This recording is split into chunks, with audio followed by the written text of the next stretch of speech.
Welcome to the business news on Sunrise. Coming up this morning, insurance claims from recent floods run into million cities as industry leaders urge greater protection and customer-centered reforms. There's a lot of education going around. When you plan your businesses, when you plan your home, make sure you reserve a little bit of money to buy insurance. Also, Bank of Ghana reports declining banking sector fraud cases as banks strengthen controls, but warns new digital products still pose emerging risks. New and emerging products are areas where we see a lot of vulnerabilities because it takes a while for customers to really become well acquainted with the product. And much later, Ghana Revenue Authority seals off Electrochem Ghana's administrative block over 8.6 million cedis historical tax debt. Immediately, they are paying 200,000, which is woefully inadequate. But then we'll still seal off the administrative block. And then we are giving them 7 days to do the needful. I am Christabel Success Trevor. We'll bring you details of our headlines and other stories shortly.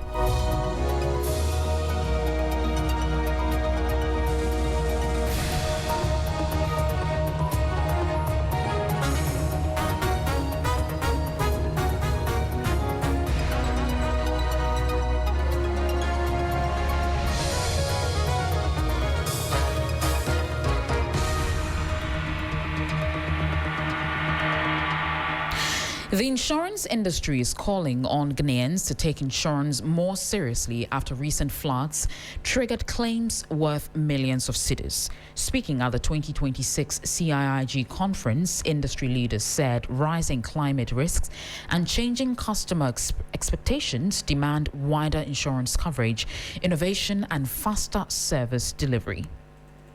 Recent floods across parts of the country have once again highlighted the crucial role of insurance in helping households and businesses recover from disasters.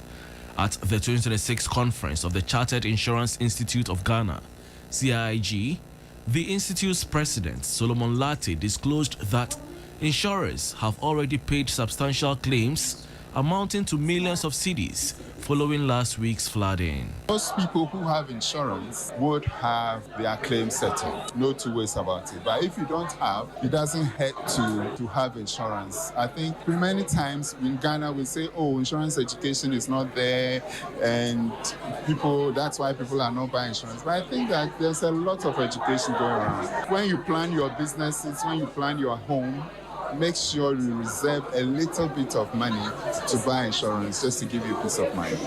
The Commissioner of Insurance, Dr. Abiba Zakaria, meanwhile, challenged industry players to respond to the changing expectations of customers through innovation and improved service delivery. So like Joseph, we are called to adapt to change. Why? Because we are told that the industry we operate now in is fast changing, and that we are therefore called on to evolve in line with the change.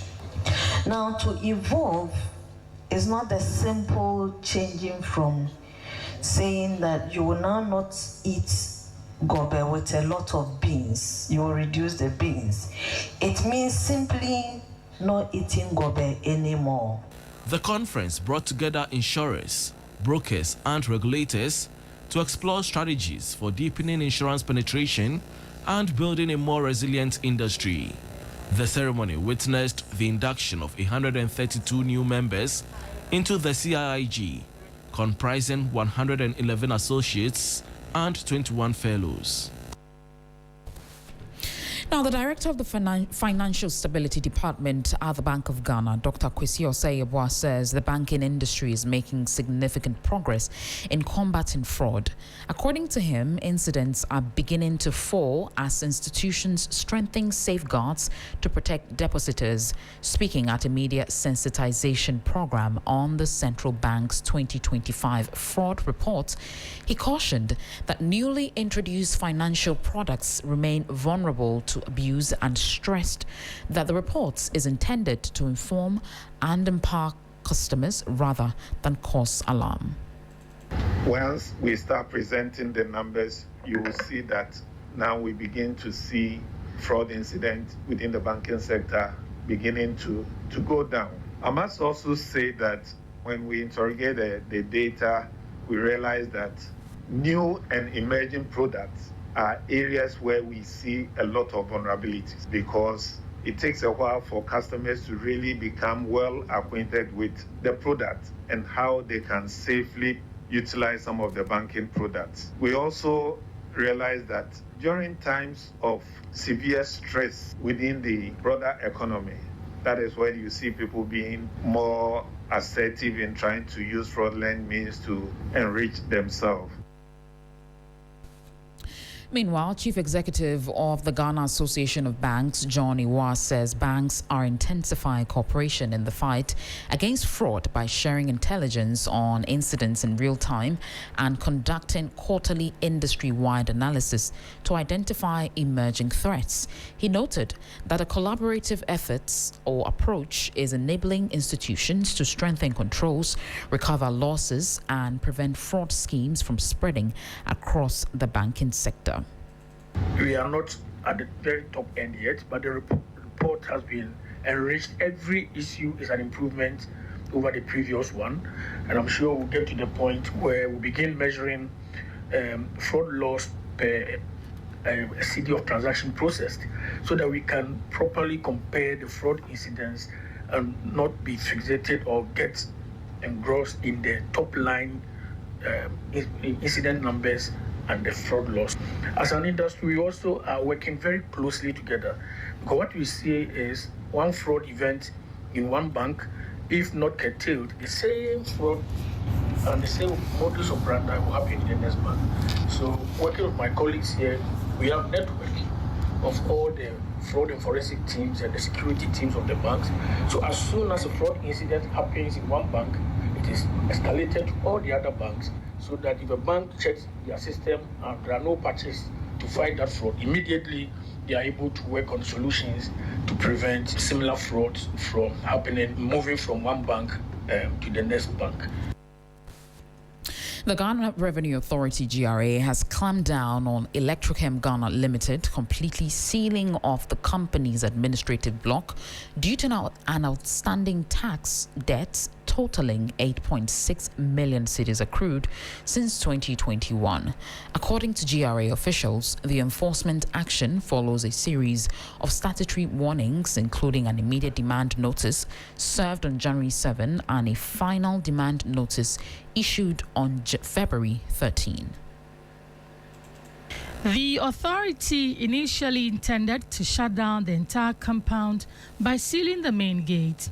The concession was made to avoid disrupting local workers and ongoing field operations, following an on-site engagement regarding the company's challenges, which management noted included recent flooding on their operational plants.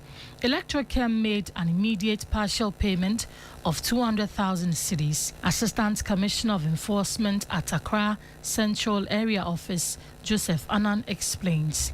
Immediately, they are paying 200,000, which is woefully inadequate. But like I always say, a bird in hand is more than a nine in the bush. So we are taking it. But then we'll still seal off the administrative block. And then we are giving them 7 days to do the needful, or come to the head office and have some engagement with our big men. Beyond that, we'll come back and seal off the main gate so that there wouldn't be any access at all to any of them, including even their customers. We are always friendly to our taxpayers, but then we keep our eyes on the ball. The GRA has issued a stern warning to taxpayers who declare their liabilities online but fail to remit the required funds to the state. They declare so much just to avoid paying per penalty, but they don't pay. And you go to hotel liquidity challenges. Please, when you declare, pay. Because we have already started. We have been visiting some of them. And some immediately pay, not all, but something substantial, and then they come into some agreement with us. Now, when we come, you don't come and pay, and we come. We'll be forced to apply the interest. To avoid public enforcement actions, taxpayers are strongly advised to proactively engage the GRA and honor their financial obligations. Let's take a look at how the city is faring against major trading currencies and how some of key commodities are also faring on the global market.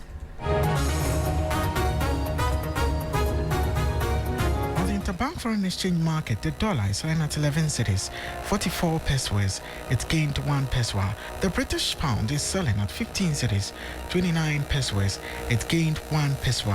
The euro is selling at 13 cedis, 4 pesos. It also lost 13 pesos. However, be guided that these figures could be higher at a forex bureau near you. On the global commodities market, Brent crude is trading at $78.31 per barrel. Gold is trading at $4,070, 88 cents per ounce, down by $35.36.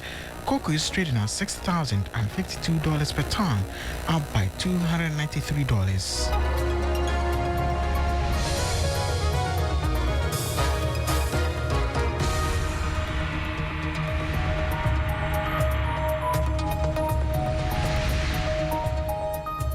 You just heard there, that was an update from the Forex and commodity markets. And that'll be all for the business news on Sunrise. For more business stories,